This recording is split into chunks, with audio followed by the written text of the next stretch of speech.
Drama की starting हमारी female lead शाओजी के साथ होती है, जो कि अभी अपने मॉम के गार्ड से बचकर भाग रही थी। एक्चुअली में शाओजी को उसकी मॉम घर पर कैद करके रखती है और वो उसकी पसंद की कोई भी चीजें उसे करने नहीं देती और वो उसे स्ट्रिक्टली रूल्स वगैरह सिखाती है कि कैसे वो एक रिच फैमिली की अच्छी लड़की बनेगी। अब यहाँ पर शाओजी को उसकी फ्रेंड लूसी की कॉल आती है, जो कि बहुत ज्यादा खुश होती है कि शाओजी यहाँ पे रहने आ रही है। वो कहती है कि मुझे तो पता ही नहीं था कि तुम इतनी फेमस डिजाइनर निकलोगी और तुम्हें इतनी बड़ी यूनिवर्सिटी से ऑफर आएगा। लूसी उसे कह देती है कि अब तुम अपनी मॉम से बचकर यहाँ पर आ गई हो तो फिक्र मत करो, मैं और मेरे अंकल है ना, हम दोनों तुम्हारा ख्याल रख लेंगे। अब तभी इतने में शाओजी के मॉम के गार्ड्स उसे यहाँ पर देख लेते हैं तो शाओजी जल्दी से अपना ड्रेस चेंज करने लग जाती है और वो अपनी ऊपर की ब्लैक ड्रेस निकाल देती है। पर फिर वो देखती है कि गार्ड्स तो अभी भी उसके पीछे लगे हैं, तो वो सोचती है कि टीवी ड्रामा की हीरोइन तो ऐसे ही इजीली बच जाती है तो मैं क्यों नहीं।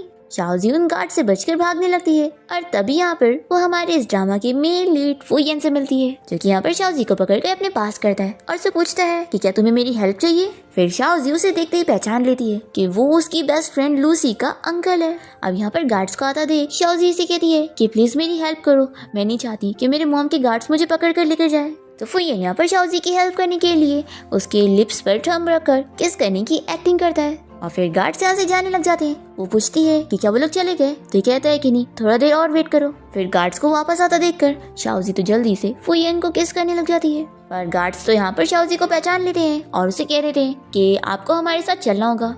यानी यहाँ पर शाओजी को अपनी आंखें बंद करने के लिए बोलता है और फिर वो उन गार्ड से जाके फाइट करता है और तीनों को ही मार के गिरा देता है। फिर यहाँ पर इसके पास आकर कहता है कि अब अपनी आंखें खोलो, अब सब ठीक है। फिर शाओजी यहाँ पर इसे थैंक्स बोलने लग जाती है तो वो कहता है कि तुम लूसी की अच्छी फ्रेंड हो और मैं उसका अंकल हूँ, तो तुम्हारी हेल्प करना तो बनता ही था। तो शाओजी से पूछती है कि क्या लूसी ने आपको यहाँ पर मुझे पिक करने के लिए भेजी है। अब तभी इतने में और गार्ड्स यहाँ पर आ जाते हैं शाओजी को पकड़ने के लिए, तो वो जल्दी से फुयन का हाथ पकड़ के उसे यहाँ से लेकर भागने लगती है। और फिर काफी दूर आने के बाद जब ये लोग गार्ड से बच जाते हैं तो वो रुकती है और कहती है कि फाइनली हम बच गए।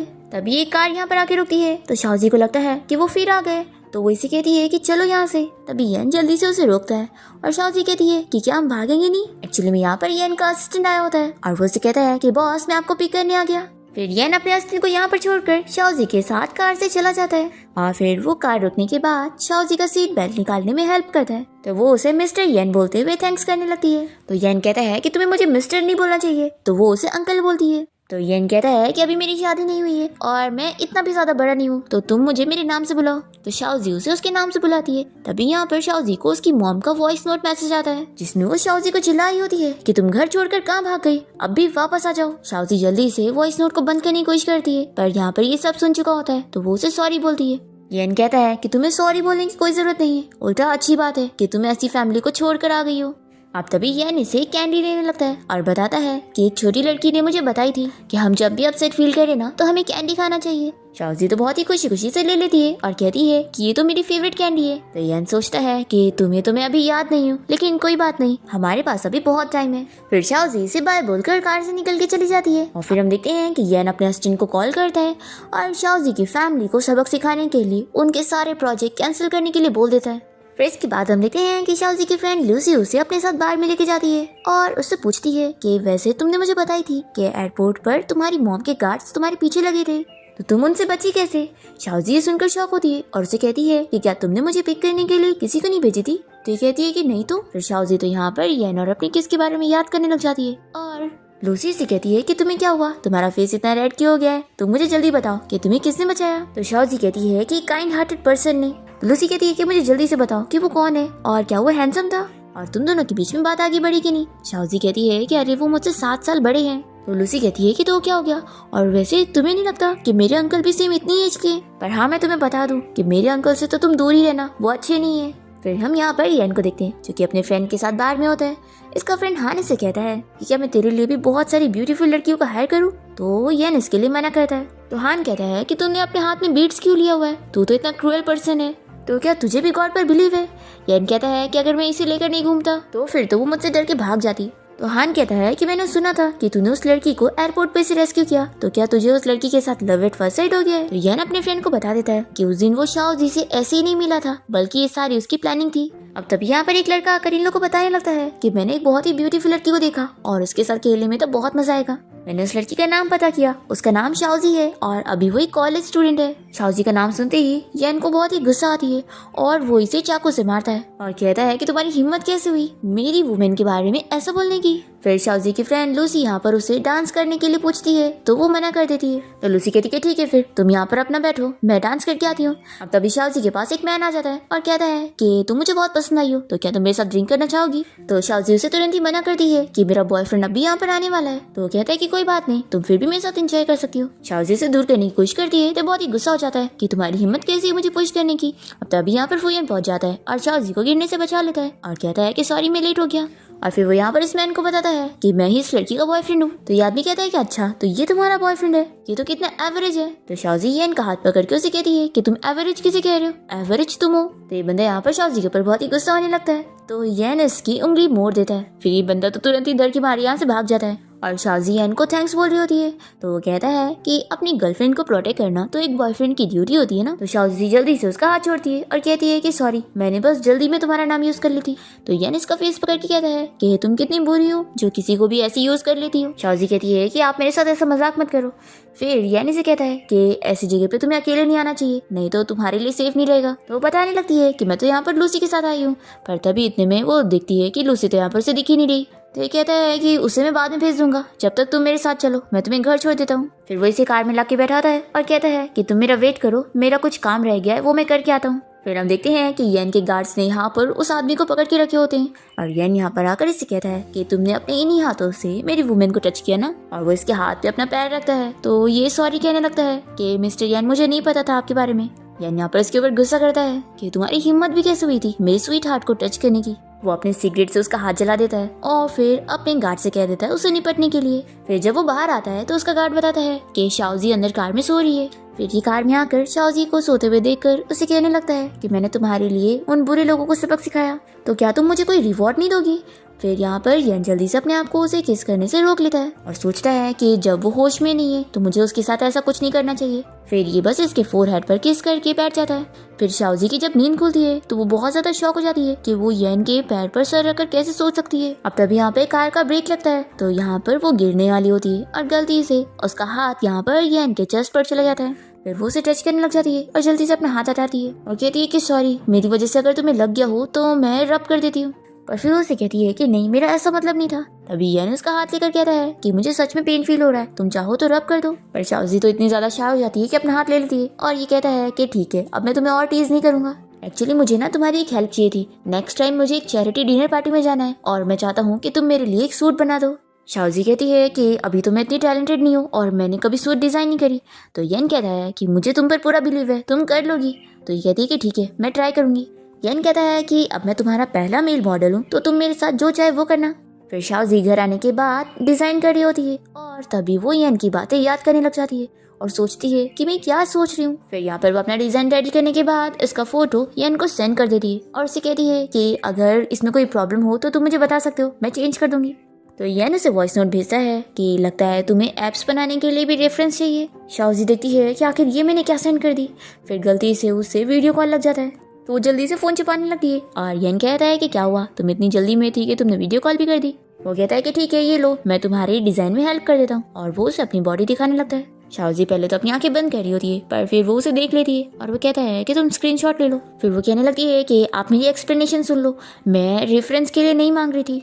वो कहता है कि मैं जानता हूँ कि कॉस्ट्यूम डिजाइनर पहले ह्यूमन बॉडी ड्रॉ करते हैं और फिर उसी के हिसाब से प्रॉपर कपड़े की डिजाइनिंग करते हैं। मैं जानता हूँ कि तुम बहुत ही डिटेल में काम करती हो। तो शाओजी कहती है कि हाँ अब आप बिल्कुल सही समझ रहे हैं और फिर वो जल्दी से उसे बाय बोलकर कॉल कट कर देती है और फिर ये येन के बारे में सोचते हुए अपने आप को समझाती है कि मुझे ये सारी चीजें नहीं सोचनी चाहिए और फिर वो सोने की कोशिश करती है। पर फिर वो सपने में भी येन को देखने लगती है जिसमें वो दोनों इंटीमेट हो रहे होते हैं। फिर ये सपना देखने के बाद शाओजी अपने आप को समझाने लगती है कि मैं येन के बारे में ऐसा सपना कैसे देख सकती हूँ, आखिरकार वो लूसी का अंकल है। फिर इसके बाद हम देखते हैं कि शाओजी अपनी फ्रेंड लूसी से मिलने जाती है और उसे बता देती है कि उस दिन मेरी जिसने जान बचाया था वो तुम्हारे अंकल थे, तो मुझे अब उन्हें थैंक्स करना है। तो क्या तुम मुझे बता सकती हो तुम्हारे अंकल को क्या पसंद है। लूसी को यहाँ पर यकीन नहीं हो रहा होता है कि आखिर ऐसे कैसे मेरे अंकल तुम्हें बचा सकते हैं, वो तो बहुत ही ज्यादा कोल्ड और रूथलेस है, तो आखिर ऐसे कैसे वो हीरो बनकर ब्यूटी को बचाने चले गए। शाओजी कहती है कि मैं सच कह रही हूँ, तुम्हारे अंकल ने ही मुझे बचाए थे। तो लूसी कहती है कि ठीक है मैं यकीन कर लेती हूँ। अब तुम कह रही हो कि तुम्हें मेरे अंकल को थैंक्स करने के लिए उन्हें कोई गिफ्ट देना है और क्योंकि तुम्हारी डिजाइन स्किल्स इतनी अच्छी है तो क्यों ना तुम अंकल के लिए एक टाई बना दो। तो शाओजी को ये आइडिया पसंद आता है। फिर इसके बाद हम देखते हैं कि वो टाई को डिजाइन कर लेती है और सोचती है कि काश यान को ये पसंद आए। अब तभी फुयन इसे कॉल करके पूछता है कि कल हमने डिजाइन्स तो डिसाइड कर लिए थे, तो अब तुम्हें मेरा मेजरमेंट भी तो लेना होगा ना। शाओजी कहती है कि हाँ मैं तो भूल ही गई थी, तो ठीक है मैं अब भी तुम्हारी कंपनी आती हूँ। फिर हम यहाँ पर शाओजी की मॉम को देखते हैं, जो कि अपने असिस्टेंट से पूछती है कि मेरी उस बेटी के बारे में क्या इन्फॉर्मेशन मिली है, वो कहाँ भाग कर गई है। तो असिस्टेंट बताता है कि आजकल वो मिस्टर फुयन के कुछ ज़्यादा ही क्लोज हो रही हैं, तो मुझे उस फुयन की कंपनी लेके चलो। वो मिस्टर फुयन कितना भी ज़्यादा पावरफुल क्यों ना हो, आखिर ऐसे कैसे वो मेरी बेटी को किडनैप कर सकता है। दूसरी तरफ शाओजी यहाँ पर येन के ऑफिस में पहुंचती है और फिर उसका मेजरमेंट लेने लग जाती है। तभी उसे इतना पास से देखकर वो फिर से अपने सपने को याद करने लग जाती है। तभी वो पूछता है कि तुम क्या सोच रही हो, तो फिर वो जल्दी से अपना मेजरमेंट लेना कंटिन्यू करती है और फिर से कहती है कि हो गया। तभी वो उसके नजदीक जाने लगता है और पूछता है कि क्या तुम्हें पसंद आया। तो शाओजी कहती है कि क्या पसंद आया। तो वो उसके एकदम ही क्लोज जाकर उसे पूछता है कि क्या तुम मुझे लाइक कर दी हो। यहाँ पर हम देखते हैं कि शाओजी की मॉम येन की कंपनी में पहुंच जाती है, पर ऑफिस के बाहर असिस्टेंट खड़ा होकर उन्हें येन के ऑफिस में जाने से रोक देता है। तो शाओजी की मॉम कहती है कि मैं यहाँ पर अपनी बेटी को ढूंढने आई हूँ। तो असिस्टेंट भी कह देता है कि ये मिस्टर येन का ऑफिस है और यहाँ पर कोई भी ऐसे नहीं जा सकता। तो शाओजी की मॉम तो कह देती है कि मेरी बेटी अंदर है और मैं उसे लिए बिना यहाँ से नहीं जाने वाली हूँ। फिर गार्ड्स यहाँ पर असिस्टेंट को पकड़ लेते हैं और शाओजी की मॉम अंदर जाती है, पर तभी यहाँ पर शाओजी तो उन्हें दिखती ही नहीं और हम देखते हैं कि शाओजी यहाँ येन के टेबल के नीचे छुपी होती है। येन शाओजी की मॉम से कहता है कि लगता है आपने मुझे सीरियसली नहीं ली हो, मेरे असिस्टेंट ने आपको बाहर रोका भी, फिर भी आप मेरी परमिशन के बिना अंदर आ गई। तो शाओजी की मॉम कहती है कि मिस्टर फुयन मुझे आपसे कोई प्रॉब्लम नहीं है, मैं तो यहाँ पर अपनी डिसोबीडिएंट बेटी को लेने के लिए आई हूँ। तो फुयन कह देता है कि आप जिसे भी यहाँ पर लेने आई हो वो यहाँ पर है नहीं, तो आप यहाँ से जा सकती हैं। पर शाओजी की मॉम तो उसे यहाँ नीचे बैठे हुए देख लेती है और वहाँ पर जाने लगती है। तो असिस्टेंट तुरंत ही उन्हें रोककर बाहर जाने के लिए बोलता है। तो वो यहाँ पर येन को चिल्लाती है कि शाओजी मेरी सगी बेटी है, तो आखिर तुम उसे अपने पास कैसे रख सकते हो, क्या तुम उसे मुझसे चुराना चाहते हो। तो फुयन भी कह देता है कि हाँ शाओजी को मैंने आपसे चुरा लिया हूँ, और वैसे भी अब वो बड़ी हो गई है और उसके पास पूरी राइट्स है कि वो अपनी मर्जी से चीजें करे। आप उसकी सगी मॉम हैं तो क्या हुआ, आप उसकी लाइफ में ऐसे इंटरफेयर नहीं कर सकती। तो शाओजी की मॉम कहती है कि लगता है तुमने मेरी बेटी को अपने पास रखने के लिए सोच चुके हो, लेकिन मैं तुम्हें इस बारे में बता दूं कि मेरी बेटी की शेन फैमिली के यंग मास्टर के साथ एंगेजमेंट हो चुकी है और ये बिजनेस मैरिज तो होके रहेगी, तो तुम हद में रहो तो अच्छा होगा। तो येन भी कह देता है कि मैं उसकी शादी नहीं होने दूंगा और अगर हो भी गई तो मैं उसे वापस ले आऊंगा। शाओजी की मॉम कहती है कि तुम जो कर रहे हो वो भी तो मेरी तरह है ना, तो तुम में और मेरे में क्या डिफरेंस है। तो येन कहता है कि मैं आपकी तरह नहीं हूँ जो शाओजी को कंट्रोल करके रखूंगा, मैं तो उसे पूरी फ्रीडम दूंगा, आपकी तरह उसे एक रूम में कैद करके नहीं रखने वाला हूँ। अगर आप सच में अपनी बेटी से प्यार करती तो आप उसे पूरी फ्रीडम देती अपनी मर्जी की चीजें करने के लिए, लेकिन आपने ऐसा नहीं किया। पर मैं आपसे काफी डिफरेंट हूँ, मैं उसे पूरी फ्रीडम दूंगा ताकि वो अपना ड्रीम पूरा करे और ऊंचाइयों तक पहुंचे। और फिर येन अपने असिस्टेंट से कह देता है कि इन्हें बाहर छोड़ कर आओ। फिर शाओजी की मॉम गुस्से में यहाँ से चली जाती है और शाओजी तो यहाँ पे रोने लगती है। तो येन जल्दी से उसके पास आता है और ये जल्दी से उसे हक करके उसकी साइड लेने के लिए उसे थैंक यू बोलती है। तो येन कहता है कि अब तुम रो मत, और फिर वो उसे कैंडी खिलाता है ताकि अब वो अपसेट होना छोड़ दे। अब तभी यहाँ पर असिस्टेंट आकर बताने लगता है कि शाओजी की मॉम ने उसके होटल का स्टे भी कैंसिल कर दी और साथ ही साथ उसकी यूनिवर्सिटी में विथड्रॉल का एप्लीकेशन भेज दी है और उन्होंने सोच ली है कि वो शाओजी को यहाँ से वापस लेकर जाएंगी। शाओजी ये सुनने के बाद कहने लगती है कि वो मेरी मॉम है, तो आखिर वो मेरे साथ ऐसा क्यों कर रही है। वो येन से कह रही है कि मुझे यहाँ से वापस नहीं जाना है और ना ही मुझे कॉलेज से ड्रॉप आउट होना है और ना ही मुझे शादी करनी है, तो आखिर अब मैं क्या करूँ। ये कहता है कि तुम फिक्र मत करो, मेरी परमिशन के बिना तुम्हें यहाँ से कोई ले जा नहीं सकता और ना ही तुम्हें कोई यूनिवर्सिटी से ड्रॉप आउट करवा सकता है। और रही बात रहने की, तो तुम एक काम करो, तुम मेरे साथ मेरे घर पे रहो। शाओजी इसके लिए मना करने लगती है कि ये सही नहीं होगा। तो वो कहता है कि अगर तुम कहीं और पे रहोगी तो तुम्हारी मॉम तुम्हें जबरदस्ती लेकर चली जाएंगी, और तुम अगर मेरे घर पे रहोगी तो तुम्हें कोई भी फोर्सफुली नहीं ले जा सकता और मैं तुम्हें प्रोटेक्ट करूंगा, तो इसलिए इस बार तुम मेरी बात सुन लो। तो शाओजी मान जाती है और फिर येन शाओजी को लेकर अपने घर पहुंचता है और यहाँ पर सभी मेड्स और सर्वेंट उसका वेलकम करने लगते हैं। शाओजी उन लोगों को क्लियर करने लगती है कि तुम लोग गलत समझ रहे हो, मैं कोई मिस्टर येन की वाइफ नहीं हूँ। येन कहता है कि जाओ, हाउसकीपर तुम्हें रूम दिखा देगा, तुम जाके रेस्ट करो। और फिर फुयन अपनी कार से निकल जाता है शाओजी की मॉम से मिलने के लिए। यहाँ पर हम शाओजी की मॉम को देखते हैं जो कि कॉल पर शाओजी की फियांसी से कह रही होती है कि शाओजी चाहे जो कर ले वो उसकी शादी उससे करवा के रहेंगी। अभी इतने में ड्राइवर बीच में कार रोक देता है और कहता है कि मिस्टर येन के गार्ड्स ने हमें घेर लिया है। फिर येन के बॉडी गार्ड्स यहाँ पर शाओजी की मॉम को पकड़ के उसके सामने लेकर आते हैं और येन उनसे कहता है कि लगता है आपने मेरी वार्निंग को सीरियसली नहीं ली हो, कि आपको बिलीव नहीं कि मैं एक वर्ड बोलकर आपके सारे इन्वेस्टमेंट रुकवा दूंगा और फिर आपकी कंपनी बैंकरप्ट हो जाएगी। तो ये कहती है कि मैं शाओजी की सगी मॉम हूँ, तो आखिर तुम मेरे साथ ऐसे कैसे कर सकते हो, क्या तुम्हें डर नहीं है कि शाओजी को इस बारे में पता लगेगा तो वो तुम्हें छोड़कर चली जाएगी। तो वो बहुत ही गुस्सा होता है और कहता है कि जब तक शाओजी मुझसे प्यार नहीं कर लेती तब तक मैं आपको ऐसा कोई चांस नहीं दूंगा कि आप ये हरकतें करें। और फिर वो शाओजी की मॉम को छोड़कर अपने गार्ड्स के साथ यहाँ से चला जाता है। दूसरी तरफ शाओजी अपने रूम में होती है और वो सोचती है कि इस रूम को तो देखकर लग रहा है कि येन ने किसी के लिए ये स्पेशली प्रिपेयर किया है, तो क्या उसने सच में मेरे लिए ये रूम प्रिपेयर किया है। लेकिन वो कहती है कि नहीं, ऐसा नहीं हो सकता। फिर वो याद करती है कि उसने उसे कैंडी वाली लड़की के बारे में बताया था, तो ये सोचती है कि जरूर ये रूम उसके लिए प्रिपेयर किया गया होगा। फिर हम देखते हैं कि यान यहाँ घर आने के बाद शाओजी के रूम पर नॉक करता है और उसे कहता है कि डिनर करने चलो। पर फिर वो देखता है कि वो तो डिनर करे बिना ही सो गई। शाओजी यहाँ पर सपने में अपनी मॉम से कह रही होती है कि मुझे मारो मत, मैं इस बार गलत नहीं करूंगी। फिर यान यहाँ पर उसकी केयर करता है और उसके फोरहेड पर किस करके उसे कहता है कि अब मेरी दुनिया में तुम्हारा वेलकम है, मैं तुम्हें प्रोटेक्ट करने वाला हूँ। फिर नेक्स्ट मॉर्निंग शाओजी जब रूम से बाहर निकलती है तो वो देखती है कि यान ने पहले से उसके लिए ब्रेकफास्ट रेडी करके रखा होता है। ये देखकर वो कहती है कि तुम कितने अमेजिंग हो। यान कहता है कि रात में तुमने डिनर नहीं करी थी ना, तो तुम्हें भूख लगी होगी, तो अच्छे से खाओ। फिर सूजी यहाँ पर ब्रेकफास्ट करने लगती है तो यान उससे पूछता है कि वैसे क्या मेरी एक हेल्प करोगी, आज रात तुम मेरे साथ चैरिटी डिनर पार्टी में मेरी फीमेल पार्टनर बन के चलो। ये सुनकर ही शौक हो जाती है और कहती है कि मैं ये नहीं कर पाऊंगी। तो ये कहता है कि फिर तुम क्या चाहती हो कि मैं अकेले पार्टी में जाऊँ। शाओजी कहती है कि ऐसी बात नहीं है, तुम्हें उस लड़की को लेके जाना चाहिए ना जिसे तुम सच में लाइक करते हो। यान कहता है कि तुम किसकी बात कर रही हो। तो शाओजी कहती है कि वही लड़की जिसने तुम्हें कैंडी दी थी। मुझे पता है कि मेरा जो रूम है वो तुमने जरूर उसी के लिए प्रिपेयर करे होंगे, इसलिए मैं सोच रही हूँ कि मुझे अब यहाँ पे नहीं रहना चाहिए, क्योंकि मैं नहीं चाहती कि मेरी वजह से तुम लोग के बीच में कोई मिसअंडरस्टैंडिंग हो। इसलिए मैं अभी अपना सामान पैक करके यहाँ से निकल जाती हूँ।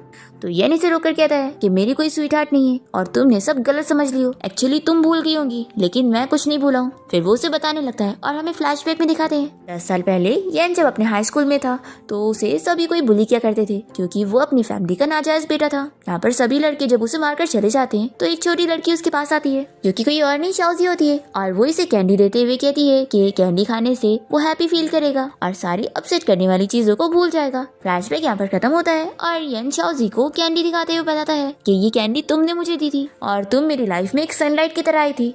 फिर शाओजी येन के साथ डिनर पार्टी में जाने के लिए मान जाती है और असिस्टेंट उसे वो ड्रेस दिखा देता है जो येन ने उसके लिए प्रिपेयर करके रखा है।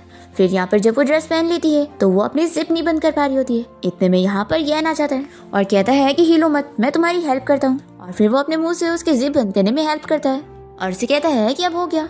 शाओजी कहती है कि मैं कैसी दिख रही हूँ, तो वो उसे आईने में दिखाते हुए कहता है कि ये ड्रेस तुम पर बहुत अच्छी लग रही है। फिर शाओजी यहाँ पर सोचने लगती है कि हम दोनों तो एकदम न्यूली वेड कपल की तरह लग रहे हैं। फिर हम देखते हैं कि चैरिटी डिनर पार्टी में सभी लोग शाओजी की फैमिली के बारे में बात कर रहे होते हैं कि उन लोगों ने मिस्टर येन से पंगा ले लिए, इसलिए उनकी फैमिली बैंकक्रप्ट होने की पोजीशन पर आ गई है और शाओजी भी अपनी शादी छोड़कर भाग गई है। कुछ लोग कहते हैं कि शाओजी का फियांसी जो है वो बहुत ही बेकार इंसान है, तो आखिर ऐसे पर्सन से शादी कौन करेगा। शाओजी का फियांसी जो यहाँ पर अपनी सारी बुराई सुनते हुए उसकी मॉम से कहता है कि अगर आपने जल्द से जल्द शाओजी को मेरे पास नहीं लाई ना तो फिर मैं आपकी कंपनी में से इन्वेस्टमेंट निकाल लूंगा। तो शाओजी की मॉम कहती है कि मैं क्या कर सकती हूँ, मिस्टर येन ने मेरी बेटी को लेकर चले गए, लेकिन मैंने सुनी हूँ कि वो भी इस पार्टी में आने वाले, तो हम क्यों ना सभी के सामने मैरिज सर्टिफिकेट दिखाते हुए उनसे शाओजी को अपने पास ले ले। फिर हम देखते हैं कि येन यहाँ शाओजी के साथ पार्टी में पहुंच जाता है तो सभी लोगों से देखकर बातें करने लगते हैं कि मिस्टर येन पहली बार कोई पार्टी में आ रहा है और उसने किसी फीमेल पार्टनर को भी बुलाया है, तो कहीं ऐसा तो नहीं कि यही लड़की उनकी होने वाली वाइफ होगी। तभी यहाँ पर शाओजी की मॉम उसे देखकर चिल्लाने लगती है और कहती है कि आखिर तुम्हारी जैसी शेमलेस लड़की मेरी बेटी कैसे हो सकती है। फिर वो यहाँ पर येन से कह देती है कि मेरी बेटी पहले से इंगेज्ड है, तो आखिर इसे आप अपने पास कैसे रख सकते हैं। फिर यहाँ पर जो भी कह देता है कि मिस्टर येन ये लड़की मेरी फियांसी है, तो मैं इसे वापस ले रहा हूँ ताकि आज मैं इसे सबक सिखा सकूं। ऐसा बोलकर ये शाओजी का हाथ पकड़ के उसे खींच रहा होता है। तो येन इसे रोकते हुए कहता है कि शाओजी मेरी है और मैं देखता हूँ कि कौन इसे मुझसे लेता है। तो यहाँ पर शाओजी की मॉम सभी के सामने मैरिज सर्टिफिकेट निकालते हुए कहने लग जाती है कि इस सर्टिफिकेट में साफ साफ लिखा हुआ है कि शाओजी और मिस्टर जो एक दूसरे के फियांसी हैं। तो मिस्टर येन क्या आप सभी के सामने किसी की वाइफ चुराने की हरकत करना चाहते हैं। तो शाओजी यहाँ पर कह देती है कि मैं ये शादी नहीं करने वाली हूँ, वैसे भी आपने मुझसे बिना पूछे ये एंगेजमेंट कर दी और शादी भी आप खुद ही कर लो क्योंकि मैं तो नहीं करने वाली हूँ। और ऐसा बोलकर ये मैरिज सर्टिफिकेट को फाड़ देती है। फिर सभी लोग तो ये देखते रह जाते हैं और शाओजी की मॉम उसे चिल्लाने लगती है कि मैंने तुम्हें पैदा करी, तुम्हें इतनी मेहनत से पाली और आज तुम मेरे साथ ऐसा कर रही हो। शाओजी कहती है कि अगर मुझे मौका मिले ना तो मैं तो कभी आपकी बेटी नहीं बनना चाहूंगी। और फिर यहाँ पर येन अपने गार्ड्स को बुलाकर शाओजी की मॉम और उसकी फियांसी जो को यहाँ से बाहर निकलवा देता है। और फिर शाओजी यहाँ पर येन से कहने लगती है कि सॉरी मैंने आपकी पार्टी खराब कर दी। तो वो कहता है कि तुमने कुछ गलत नहीं करी हो और जो भी तुम्हें अनहैप्पी करेगा ना मैं उसे छोड़ूंगा नहीं। तो शाओजी अपने मन में सोचती है कि वो कितना अच्छा है। फिर ऑक्शन इवेंट स्टार्ट हो जाता है और सभी लोग बिडिंग लगाने लगते हैं। तो ये देखकर शाओजी येन से पूछती है कि मुझे नहीं पता था कि यहाँ पर ऑक्शन होने वाला है, मुझे लगा था कि नॉर्मल डिनर पार्टी रहेगी। येन सोचता है कि लगता है ये हमेशा से ही घर में लॉक रही है और इसने कभी ऐसी पार्टी नहीं देखी। फिर येन इसे बताता है कि चैरिटी डिनर पार्टी में हमेशा ऑक्शंस होते हैं और ऑक्शन का जो भी फंड रहता है ना, वो सब चैरिटी में दे दिया जाता है। अब यहाँ पर लास्ट बिडिंग एक राउंड पर लगने जा रही होती है और सभी को वो बहुत ही पसंद आता है और शाओजी भी उसे देखती रह जाती है। तो येन कहता है कि क्या तुम्हें ये पसंद आया, तो वो हाँ बोलती है। फिर सभी लोग बिडिंग लगाने लग जाते हैं। तो येन सबसे ज्यादा बिडिंग लगाते हुए उस पे 500 मिलियन लगा देता है। तो सभी लोग शॉक रह जाते हैं। तो ये कहता है कि सभी को सॉरी, मेरी शाओजी को जो चीज पसंद आ गई है तो मैं उसे दिला के रहूंगा। फिर वो भी कहने लगती है कि तुम्हें इतने सारे पैसे नहीं खर्च करने चाहिए थे। तो ये कहता है कि अगर तुम्हें कोई चीज पसंद हो तो मेरे लिए पैसे मैटर नहीं करते। और फिर यान यहाँ पर शाओजी को वो क्रोन पहना देता है और कहता है कि तुम पर बहुत ही अच्छा लग रहा है। फिर शाओजी यान से पूछने वाली होती है कि क्या वो उसे लाइक करता है, पर इतने में यहाँ पर यान का फ्रेंड हान उससे बात करने के लिए आ जाता है और उसे कहता है कि जब भी वो पार्टी में आता है तो हमेशा ही इतनी ज्यादा बिडिंग लगाकर हर चीज खरीद लेता है और सभी को चौंका देता है। शाओजी ये सुनकर सोचती है कि लगता है मैं ज्यादा सोच रही थी, ऐसा कुछ भी नहीं है। वो येन से कहती है कि मुझे भूख लग रही है तो मैं केक खाने जा रही हूँ। फिर शाओजी के जाते ही हान उससे पूछता है कि क्या तूने अभी तक इसे कन्फेस नहीं करा। येन कहता है कि अभी तक वो मुझ में पूरी तरीके से इंटरेस्टेड नहीं है तो मैं उसे कैसे बताऊंगा। तो हान इसे कहता है कि मेरे पास एक आइडिया है जिससे शायद तू पता लगा लेगा कि वो आखिर तेरे बारे में क्या सोचती है। फिर येन का फ्रेंड हान उसे शाओजी के पास लेकर जाता है और उसे बताता है कि ये बहुत ही ड्रंक हो गया है और क्योंकि तुम दोनों साथ रहते हो तो इसलिए तुम येन को घर लेकर जाओ ताकि ये रेस्ट करे। ऐसा बोलते हुए ये येन को शाओजी के पास पुश कर देता है। तभी सभी लोग इन लोग को ही देखने लग जाते हैं। तो शाओजी इसे दूर करती है। वो कहता है कि तुम मुझे पुश क्यों कर रही हो, क्या तुम मुझे लाइक नहीं करती।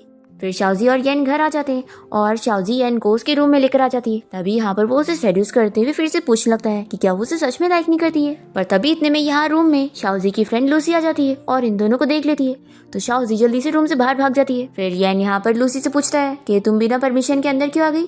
तो ये कहती है कि अंकल क्या आप मुझे बताएंगे कि आपके और मेरी बेबी के बीच में क्या चल रहा है। तो ये कहता है कि अब से तुम उसे बेबी मत बोलना क्योंकि उसे बेबी सिर्फ मैं ही बुलाऊंगा। तो लूसी को सुनकर हंसी आती है और वो जल्दी से शाओजी के पास जाती है। तो शाओजी से कहती है कि तुम गलत मत समझना, तुम्हारे अंकल और मेरे बीच में ऐसा कुछ भी नहीं चल रहा है। लूसी कहती है कि यानी सच में उस दिन तुम्हें मेरे अंकल नहीं बचाए थे। तो कहती है कि मैंने बोली थी ना, क्या तुमने बिलीव नहीं करी।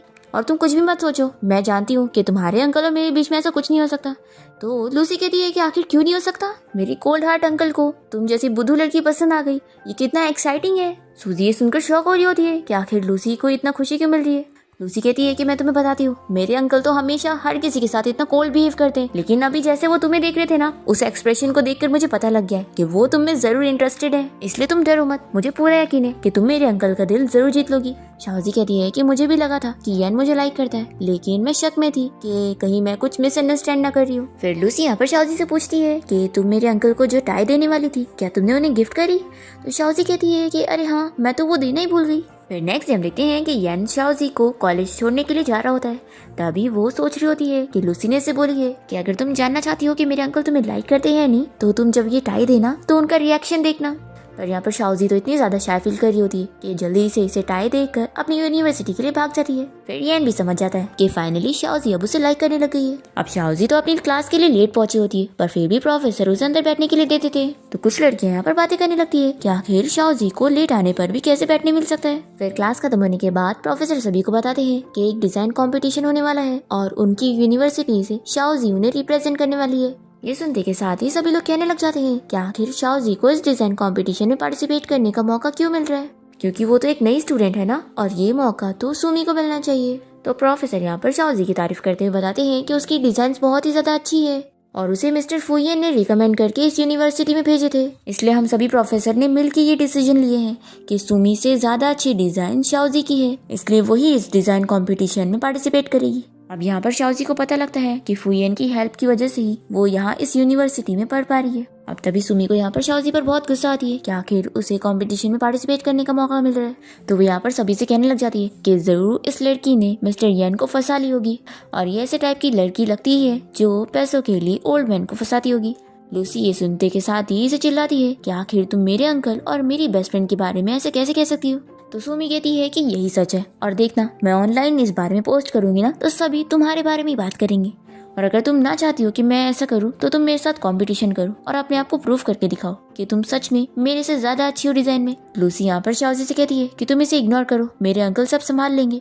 पर शाओजी कहती है कि नहीं, मैं बार बार तुम्हारे अंकल को थोड़ी ना परेशान कर सकती हूँ। फिर वो यहाँ पर सुमी के साथ कंपटीशन करने के लिए मान जाती है कि उसकी डिजाइन बेस्ट है और ये उसे प्रूव करके दिखा देगी। अब यहाँ पर दोनों ही सभी के सामने अपनी डिजाइन बनाकर अपलोड करते हैं और यहाँ पर ये कंपटीशन जीतने के लिए इन लोगों को ये काउंट करना होता है कि आखिर इन दोनों में से किसकी ज्यादा डिजाइन बिकेगी। कंपटीशन स्टार्ट होते के साथ ही सुमी के डिजाइन बिकते चले जाते हैं, वो भी बहुत ही तेजी में, और शाओजी के बहुत ही स्लो बढ़ रहे होते हैं। तो वो यहाँ पर बहुत ही खुश होने लगती है कि देखा, इससे प्रूफ हो रहा है कि मेरी डिजाइन तुमसे ज्यादा अच्छी है। तो शाओजी कहती है कि अभी कंपटीशन पूरा नहीं हुआ है। सुमी यहाँ पर अपने उस ओल्ड मैन से बात कर रही होती है जिसके साथ वो रिलेशन में है और वो ही इसकी सीक्रेटली हेल्प कर रहा होता है पैसे देकर उसकी डिजाइन बेचने में, ताकि वो ये कंपटीशन जीत पाए। पर तभी हम देखते हैं कि इस बारे में फुयेन को पता लग जाता है और वो शाओजी की हेल्प करने के लिए लास्ट 10 सेकंड में बहुत सारे डिजाइन उसकी खरीद लेता है और इस तरीके से शाओजी ही ये कंपटीशन जीत जाती है। तो सुमी को बहुत शौक लगता है और वो इसे कहने लगती है कि तुमने चीटिंग करी होगी। सूजी की इतना कहती है कि उसने कोई चीटिंग नहीं करी, पर सुमी मानने के लिए तैयार नहीं होती। तभी इतने में यहाँ पर फुयेन आ जाता है और वो अपने साथ उस ओल्ड मैन को लेकर आता है जो कि यहाँ पर सुमी को चीट करवाने में हेल्प कर रहा था। यहाँ पर ये ओल्ड मैन बताने लग जाता है कि सुमी ने कंपटीशन जीतने के लिए उसे पैसे खर्च करने के लिए बोली थी। अब यहाँ पर ये सब सुनने के बाद सभी लोग बातें करने लगते हैं कि सुमी कितनी बड़ी झूठी है, खुद चीट कर रही थी और शाओजी के ऊपर इल्जाम लगा रही थी। शाओजी येन के पास जाकर उसे कहती है कि उसे यहाँ पर उसकी हेल्प करने की आने की जरूरत नहीं थी। तो ये कहता है कि तुम्हें यहाँ पर सब कोई बुली कर रहा था तो मैं तुम्हें छोड़ के ऐसे सकता था। अब तभी सुमी यहाँ पर फुयेन से कहने लगती है कि वो तो बस शाओजी के साथ खेल रहा है ना, तो आखिर उसने इसके लिए इतने पैसे क्यों खर्च किया। फुयेन यहाँ पर कह देता है कि वो शाओजी के लिए सब कुछ कर सकता है और उसे कोई भी बुली करेगा तो वो उसको छोड़ेगा नहीं। और फिर ये इस ओल्ड मैन से कह देता है कि अपनी इस वुमेन को समझा लो कि अगर इसने वापस से मेरी वुमेन को परेशान करी तो तुम्हारा अच्छा नहीं होगा। फिर ये ओल्ड मैन सुमी को बहुत ही चिल्लाता है और उसे अपने साथ लेकर जाता है। फिर सभी लोग को पता लग जाता है कि सुमी उल्टा ओल्ड मैन के साथ अफेयर चला रही थी और शाओजी के ऊपर झूठा इल्जाम लगा रही थी। फिर सुमी येन को थैंक्स करने के बाद जब घर आती है तो वो फुयेन के बारे में सोचने लगती है और ये सोचती है कि क्या मैं इतनी बड़ी इडियट हूँ। फुयेन ने इतनी बार मुझसे साफ साफ कह दिया कि वो मुझे लाइक करता है और मैं इतनी बुद्धू थी कि मैं कभी समझ ही नहीं पाई। फिर ये फुयेन से बात करने के लिए जाती है पर ये उसे पूरे घर में नहीं मिलता और तभी इसे फुयेन का मैसेज आता है। शाओजी सोचती है कि अब जब वो बिजनेस ट्रिप से वापस आएगा तो ये उसे प्रपोज करेगी। फिर शाओजी अपने कंपटीशन के लिए पहुंचती है और यहाँ पर अनाउंस हो रहा होता है कि एक मिस्टीरियस टाइकून ने इन लोग के कंपटीशन को स्पॉन्सर किया है, तो इसलिए जो भी इस कंपटीशन को जीतेगा उसे बहुत ज्यादा फायदा होने वाला है और उसे फैशन वीक के लिए सिलेक्ट कर लिया जाएगा। अब तभी शाओजी तो यहाँ पर फुयेन के बारे में सोच रही होती है कि क्या वो अभी तक बिजनेस ट्रिप से वापस नहीं आया और क्या उसे याद होगा कि आज मेरा कंपटीशन का दिन है। तभी इतने में हम देखते हैं कि फुयेन तो यहाँ पर शाओजी का कंपटीशन देखने आया होता है और वो उसे आवाज देकर जल्दी से उसके पास आता है और बताता है कि मैं वापस आ गया। शाओजी उसे कहती है कि सब हमें देख रहे हैं, तो ये इसे साइड में लेके जाता है और ये पूछती है कि तुम यहाँ पर क्या कर रहे हो। तो वो कहता है कि कोई मुझे मिस कर रहा था तो मुझे आना ही पड़ा। तो शाओजी भी मान जाती है कि हाँ वो उसे मिस कर रही थी और फिर वो उसे कहती है कि आज कंपटीशन के बाद मुझे तुमसे कुछ बताना है। येन कहता है कि क्या बताना है। तो ये कहती है कि मैं कंपटीशन के बाद में ही बताऊंगी। फिर कंपटीशन स्टार्ट होने जा रहा होता है और शाओजी अपना ड्रेस चेंज करने के लिए जाती है। तभी हम देखते हैं कि सुमी यहाँ पर आई होती है और वो शाओजी से बदला लेने के लिए उसकी ड्रेस को जाकर फाड़ देती है और उससे हैरेस करने के लिए यहाँ पर किसी लड़के को भेज देती है। पर तभी हम देखते हैं कि यहाँ पर फुयेन आकर शाओजी को बचा लेता है और वो इस बंदे को खूब मारता है कि उसका खून उसके मुंह पे भी लग जाता है। फिर वो सोचता है कि इसे मारने के चक्कर में उसने शाओजी को तो डरा ही दिया होगा। फिर वो इसके लिए सॉरी कहता है कि कहीं तुम डर तो नहीं गई। तभी वो उससे जल्दी से हक कर लेती है और उससे बताती है कि मैं तुम्हें लाइक करती हूँ। तो ये सुनकर वो शॉक होता है और कहता है कि तुम ये क्या कह रही हो। शाओजी कहती है कि मैं सच में तुम्हें लाइक करती हूँ और मैंने इस बारे में अच्छे से सोची हूँ, लेकिन हाँ अगर तुम मुझे बस एक छोटी बच्ची की तरह समझते हो और मुझे लाइक नहीं करते हो तो कोई बात नहीं। तो फुयेन कहता है कि मैंने तो हमेशा से तुम्हें अपनी वाइफ समझाऊं और फिर यहाँ पर दोनों ही किस करने लग जाते हैं। तभी इतने में असिस्टेंट आकर दरवाजा नॉक करते हुए पूछ लगता है कि बॉस क्या आप अंदर हो, कंपटीशन स्टार्ट होने वाला है और आपको और आपकी वाइफ को बुलाया जा रहा है। शाओजी यहाँ पर फुयेन से कहती है कि शायद बाहर कोई आया है। तो ये कहता है कि उसे वेट करने दो, पर असिस्टेंट वापस से नॉक करके फुयेन को आवाज दिया जा रहा होता है। तो शाओजी यहाँ पर फुयेन को रोक देती है। फिर फुयेन यहाँ पर दरवाजा खोलने के बाद असिस्टेंट से कह देता है कि इस बार का तुम्हारा बोनस मैं कट कर रहा हूँ और हाँ तुम जाकर अभी कंपटीशन कैंसिल कर दो क्योंकि मेरी वाइफ अभी पार्टिसिपेट नहीं कर पाएगी, तो कंपटीशन यहीं पे रुकना चाहिए। पर शाओजी से मना करती है कि नहीं, कंपटीशन को कंटिन्यू रहने दो, आखिर सभी पार्टिसिपेंट की थोड़ी ना गलती है। तो मैं नहीं चाहती हूँ कि मेरी वजह से उनका कुछ खराब हो, तो कंपटीशन कंटिन्यू करते हैं, मैं सब संभाल लूंगी। फिर हम देखते हैं कि शाओजी की जो ड्रेस फटी होती है वो उसे सिल लेती है और फिर वो यहाँ पर थोड़ा लेट तो हो जाती है, लेकिन फाइनली स्टेज पर आकर अपनी ड्रेस को दिखाती है। फिर यहाँ पर सभी को शाओजी की ड्रेस बहुत ही पसंद आती है और वो इस कंपटीशन को जीत जाती है। पर फिर ये देखकर सुमी को बहुत ही गुस्सा आती है कि आखिर वो फिर भी कंपटीशन कैसे जीत गई। ये सभी से बताने लगती है कि ये कंपटीशन नहीं जीत सकती क्योंकि इसने डिजाइन चोरी करी है। तो शाओजी कहती है कि आखिर तुम मेरे ऊपर ऐसा झूठा इल्जाम कैसे लगा सकती हो। तो ये सभी को बताने लगती है कि उसका इल्जाम असली है। वो एक डिजाइनर के बारे में बताने लगती है जिसके डिजाइन पूरे शाओजी के डिजाइन से मिल रहे होते हैं। तभी इतने में शाओजी यहाँ पर सभी को बता देती है कि मैंने कोई चोरी नहीं करी हूँ क्योंकि वो डिजाइनर मैं ही हूँ और तुमने तो बहुत ही अच्छा काम करी हो मेरी तारीफ करवा कर, मुझे पता ही नहीं था कि तुम भी मेरी फैन हो। फिर फुयन अपने गार्ड को बोलकर सुमी को यहाँ से निकलवा देता है। फिर इसके बाद फुयन जब शाओजी को कार से लेके जा रहा होता है तभी वो इससे पूछती है कि मेरी फैमिली की जो कंपनी की हालत खराब हुई है क्या वो तुमने करे हो। तो फुयन इसे बता देता है कि हाँ इसमें मेरे हाथ है। तो शाओजी कहती है कि आफ्टर ऑल वो मेरी फैमिली है तो तुम्हें इतना ज़्यादा नहीं करना चाहिए था। फुयन कहता है कि डरो मत, मैं लिमिट्स जानता हूँ तो मैं इतना भी ज़्यादा नहीं करूँगा, बस तुम्हें सबक सिखा रहा हूँ ताकि वो दोबारा तुम्हें कभी बुली ना करे। तो शाओजी ये सुनकर खुश होती है। फिर फुयन और शाओजी बाहर घूमने जाते हैं और यहाँ पर ये लोग कोई ट्री के पास आते हैं जहाँ पर ये लोग विश मांगते हैं। फुयन यहाँ पर उससे पूछता है कि उसने क्या विश मांगी तो वो कहती है कि मैं नहीं बताऊंगी। फिर उसके बाद ये लोग होटल में रुकने के लिए जाते हैं और शाओजी जैसी रूम में आती है तो वो कहती है कि यहाँ पर तो सिर्फ एक बेड है। तो फुयन बताता है कि होटल में डबल बेड वाला रूम एक भी नहीं बचा तो हमें एक बेड शेयर करना होगा। अब ये मत कहना कि तुम मेरे साथ एक बेड नहीं शेयर करोगी क्योंकि तुम मुझे डिसलाइक करती हो। तो ये कहती है कि ऐसा बिल्कुल भी नहीं है। फिर फुयन यहाँ पर शाओजी को किस करने लग जाता है पर फिर वो बीच में रुकता है और उसे कहता है कि नहीं, हम और कंटिन्यू नहीं करेंगे, पहले तुम ग्रेजुएट हो जाओ फिर ही हम आगे बढ़ेंगे। ऐसा बोल के ये तुरंत ही शावर लेने के लिए चला जाता है। और फिर शाओजी यहाँ पर सोचती है कि फुयन ने बिल्कुल सही बोला है, वो जब मेरी इतनी रिस्पेक्ट कर रहा है तो अब मुझे भी खुद के लिए कुछ करना चाहिए। फिर ये होश में आने के लिए पानी पीने जाती है और गलती से ड्रिंक कर लेती है। फिर जब फुयन यहाँ शावर लेकर बाहर आता है तो देखता है कि ये तो सो चुकी है, पर शाओजी तो यहाँ पर वो ड्रिंक करके बहुत नशे में होती है और इससे पकड़ के फिर से किस करने लग जाती है। फिर नेक्स्ट मॉर्निंग जब उठती है तो फुयन इसे कहता है कि अब जाग जाओ। शाओजी पूछती है कि कल रात मैंने क्या करी थी तो ये कहता है कि तुमने मुझे टीज करी हो इसलिए अब तुम्हें मेरी रिस्पॉन्सिबिलिटी लेनी पड़ेगी। तो ये कहती है कि लेकिन कल रात में इतनी ड्रम थी कि मुझे कुछ भी याद नहीं है। तो फुयन इसे बताने लगता है कि वैसे तो वो लोग काफी क्लोज होने वाले थे पर वो टाइम पर रुक गया था तो कुछ भी नहीं हुआ। फिर नेक्स्ट डे शाओजी फुयन के लिए खुद केक बना रही होती है और वो हाउसकीपर को बताती है कि आज फुयन का बर्थडे है तो ये उसे सरप्राइज देगी। फिर ये केक लेकर फुयन की कंपनी जा रही होती है पर तभी वो देखती है कि फुयन कंपनी से बाहर निकलकर एक लड़की के साथ कार में बैठ रहा होता है। ये देखकर वो शॉक रह जाती है और उसका केक भी नीचे गिर जाता है।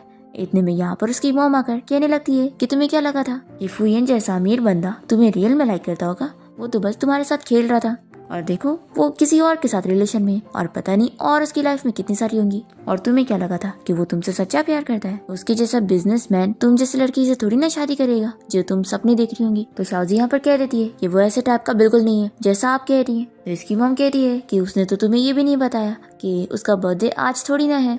और फिर शाओजी का हाथ पकड़ के कह देती है कि आप तो मेरे साथ घर चलो, मैं तुम्हें यहाँ पर लेने के लिए आई हूँ। तो शाओजी मना कर दिए कि आप चाहे जो कर लो, मैं वापस नहीं जाऊंगी और अभी आपने जो भी बोला है ना, मैं इन बातों पर बिल्कुल बिलीव नहीं करने वाली।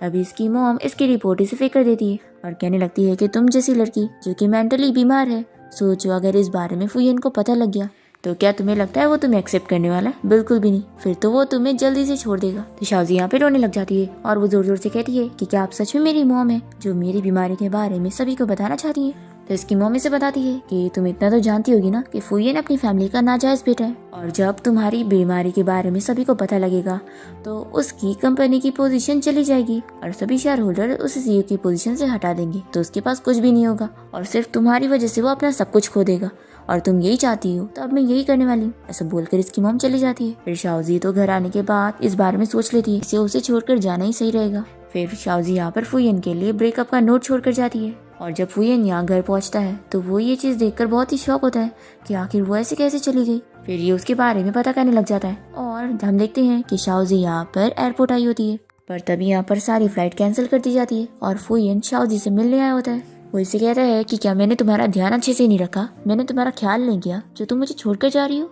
शाओजी कुछ कह नहीं पा रही होती है तो ये उसे किस करता है और कहता है कि क्या तुम मुझे इस तरीके से टॉर्चर करना चाहती हो, जो मैं तुम्हें इतना लाइक करता हूँ इसलिए। शाओजी कहती है कि ऐसी बात नहीं है। तो यहाँ पर वो इसे बताने लगता है कि तुम्हें पता है मैं ये बीट्स क्यों लेकर घूमता हूँ, सिर्फ अपने आप को कंट्रोल करने के लिए, ताकि मैं तुम्हारे साथ कुछ ऐसा वैसा ना करूँ, क्योंकि मैं तुम्हें 10 साल से लाइक करता हूँ।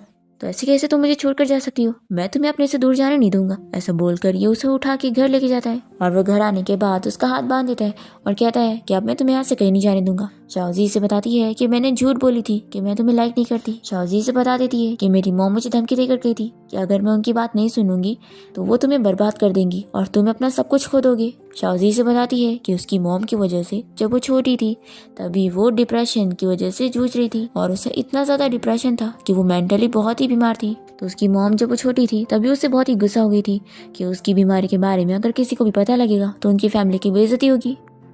शाओजी यहाँ पे रोने लग जाती है और कहती है कि अब तुम्हें मेरी बीमारी के बारे में पता लग गया तो तुम भी मुझे डिसलाइक करोगे ना। तो ये कहता है कि तुम ये क्या कह रही हो, मैं तुम्हारे बारे में इतने सालों से प्लानिंग कर रहा था, तुम्हें पाने के लिए कोशिश कर रहा था, तो क्या तुम्हें लगता है कि मैं तुम्हें छोड़ूंगा। वो ये यहाँ पर इसे समझा देता है कि अभी शेयर होल्डर मीटिंग आने वाली है और मैं वहाँ पर उन लोगों को सबक सिखाऊंगा जो तुम्हें और मुझे अलग करने की प्लानिंग कर रहे हैं। हमें पता लगता है कि शाओजी की मॉम यहाँ पर फुयेन के अंकल के साथ मिल गई होती है, क्योंकि फुयेन के अंकल भी उसे सीईओ की पोजीशन से हटाना चाहते हैं। तो वो शाओजी की मॉम के साथ डील कर लेते हैं कि वो वहाँ पर अपनी बेटी के बारे में जब सभी को बता देगी कि वो मेंटली बीमार है तो सभी लोग फुयेन के अगेंस्ट हो जाएंगे कि ऐसी लड़की को वो अपनी वाइफ बना रहा है तो कंपनी की बेइज्जती होगी। फिर हम देखते हैं कि शेयर होल्डर मीटिंग में यहाँ पर शाओजी की मॉम कैसे सभी को रिपोर्ट दिखाते हुए बताने लगती है कि शाओजी बीमार है। तब इतने में फुयेन भी यहाँ पर शाओजी को लेकर पहुंच जाता है और वो सभी को बताने लगता है कि ये उसकी वाइफ की झूठी रिपोर्ट है और असल में उसकी वाइफ बिल्कुल ठीक है। तो शाओजी की मॉम यहाँ पर कहती है कि मैं शाओजी की मॉम हूँ तो आखिर मैं थोड़ी ना झूठ बोलूंगी और मुझसे ज्यादा किसको पता हो सकता है। तो शाओजी सभी के सामने अपनी मॉम से कहती है कि सच में आप मेरी मॉम होकर सभी के सामने मेरी ऐसी बेइज्जती कर रही है। फिर शाओजी सभी को बताती है कि ये रिपोर्ट असली है लेकिन ये 10 साल पुरानी है। जब मैं छोटी थी तो मैं डिप्रेशन से गुजर रही थी और ये सब मेरी मॉम की वजह से था। मेरे छोटेपन से इन्होंने मुझे किसी के साथ भी खेलने नहीं दिया और मुझे रूम में लॉक कर दिया और इन्होंने मुझसे मेरी सारी फ्रीडम छीनकर मुझे पागल जैसा कर दिया। फिर यहाँ पर शाओजी की मॉम को गार्ड्स लेकर जा रहे होते हैं और वो इसे कह देती है कि आखिर तुम मेरी बेटी होकर मेरे बारे में सब कैसे बोल सकती हो। फिर यहाँ पर फुयेन अपने अंकल को भी सबक सिखाता है जो कि उससे कंपनी छीनने की कोशिश कर रहे थे और सभी शेयर होल्डर को अपने साइड ले रहे थे। फिर शाओजी फुयेन से इस बारे में पूछती है कि आखिर उसने उसे अपना सही वाला बर्थडे क्यों नहीं बताया। तो वो उसे बताता है कि उसके बर्थडे पर ही उसकी मॉम की डेथ एनिवर्सरी आती है। फिर वो उसे अपनी मॉम की ग्रेव पर लेकर जाता है और शाओजी को पता लगता है कि जो लड़की उस दिन फुयेन के साथ थी वो उसकी मॉम की केयर टेकर है और उसे सब बताता है कि उसकी मॉम और उसके बीच में बिल्कुल अच्छा रिलेशन नहीं था और क्योंकि वो उसकी मॉम का नाजायज बेटा था और उसके डैड ने कभी उसकी मॉम से शादी नहीं करे तो इस वजह से वो अपने बेटे यानी कि फुयेन से बहुत नफरत करती थी और यही वजह थी कि फुयेन अपना बर्थडे सेलिब्रेट नहीं करता है। शाओजी यहाँ पर फुयेन की मॉम से कहती है कि आपका बेटा सच में बहुत ही अच्छा है और मैं बहुत ही लकी हूँ कि वो मुझे मिला है और मैं उसका बहुत ही अच्छे से ख्याल रखने वाली हूँ। फिर इसके बाद ये दोनों ही साथ में बहुत ही अच्छा टाइम स्पेंड करते हैं और साथ में हॉट स्प्रिंग के लिए गए होते हैं। तभी यहाँ पर फुयेन शाओजी को किस करने लग जाता है और हम देखते हैं कि यहाँ पर शाओजी की मॉम इन दोनों को देखकर बहुत ही गुस्सा हो रही होती है कि शाओजी आखिर मजे की लाइफ कैसे जी सकती है। फिर हम देखते हैं कि शाओजी की मॉम उसे किडनैप करके लेके जाती है और वो उसके फियांसी के साथ मिली हुई होती है। शाओजी का फियांसी उसे सबक सिखाने के लिए 2-3 गुंडों को उसे हैरेस करने के लिए बोल देता है और वो उसकी मॉम से कहता है कि अभी तुम्हें इस पे तरस खाने की जरूरत नहीं है, ये तुम्हारी कोई अच्छी बेटी नहीं है। और फिर हम देखते हैं कि यहाँ पर फुयेन पहुंच जाता है शाओजी को बचाने के लिए। जो यहाँ पर फुयेन से कह देता है कि अपनी बंदूक नीचे रखो नहीं तो मैं अभी इसे मार दूंगा। तो फुयेन बंदूक नीचे रखने की एक्टिंग करता है और तुरंत ही उसे शूट कर देता है और फिर वो उसे खूब सारी गोली मारकर उसे मार के हटा देता है और यहाँ से शाओजी को बचाकर लेकर जाता है और उसके गार्ड्स यहाँ पर बाकी लोगों से निपट लेते हैं। फिर शाओजी को घर लाने के बाद डॉक्टर उसका ट्रीटमेंट करता है कि वो बिल्कुल ठीक है। और फिर हम देखते हैं फैशन वीक आ जाता है और शाओजी अपने डिजाइन के ड्रेस सभी को दिखाती है जो कि सभी को बहुत अच्छे लगते हैं। तभी हम देखते हैं कि फुयेन यहाँ पर शाओजी से मिलने आया होता है और तभी यहाँ पर शाओजी से सभी सवाल करने लगते हैं कि उसका फुयेन के साथ क्या कनेक्शन है।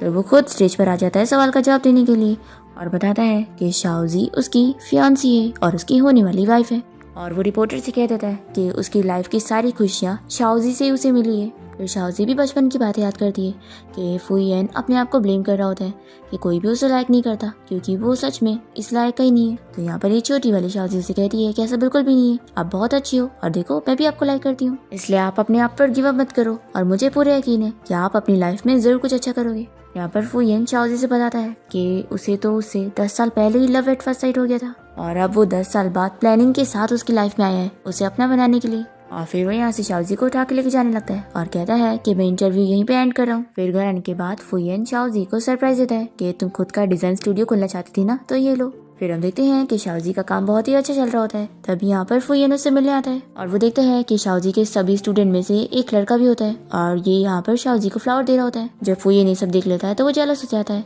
तो शाओजी उसे कहती है कि मैं तो उस स्टूडेंट को जानती भी नहीं हूँ। तो वो उसका मुंह ठीक करने की कोशिश करती है और कहती है कि तुम जेलस मत हो, ऐसा कुछ भी नहीं है और मैं प्रॉमिस करती हूँ कि अगली बार मैं किसी और से ऐसे फ्लावर्स नहीं लूंगी। और फिर हम देखते हैं कि शाओजी की ग्रेजुएशन कंप्लीट हो जाती है और जैसा कि फुयन ने प्लान किया था वो ग्रेजुएशन के बाद उसे वेडिंग प्रपोजल देता है और यहाँ पर सभी लोग उन लोग को चीयर कर रहे थे और शाओजी भी हाँ कहती थी। फिर दोनों ही साथ में बहुत ही अच्छा टाइम स्पेंड करते हैं और फिर नेक्स्ट डे ही वो दोनों कोर्ट जाकर अपना मैरिज सर्टिफिकेट ले लेते हैं और बहुत ज्यादा खुश होते हैं और फिर दोनों ही अपनी मैरिज सर्टिफिकेट की फोटो को पोस्ट करते हैं और फिर से ये लोग वही विशिंग ट्री के पास जाते हैं और देखते हैं कि ये लोगों ने क्या विश मांगे थे। शाओजी यहाँ पर फुयन को बताती है कि उसने विश मांगी थी कि वो उससे शादी करना चाहती है और उसके साथ प्यारे प्यारे क्यूट बेबीज करना चाहती है और फुयन की विश होती है कि वो अपनी नेक्स्ट लाइफ में भी शाओजी से ही शादी करना चाहता है।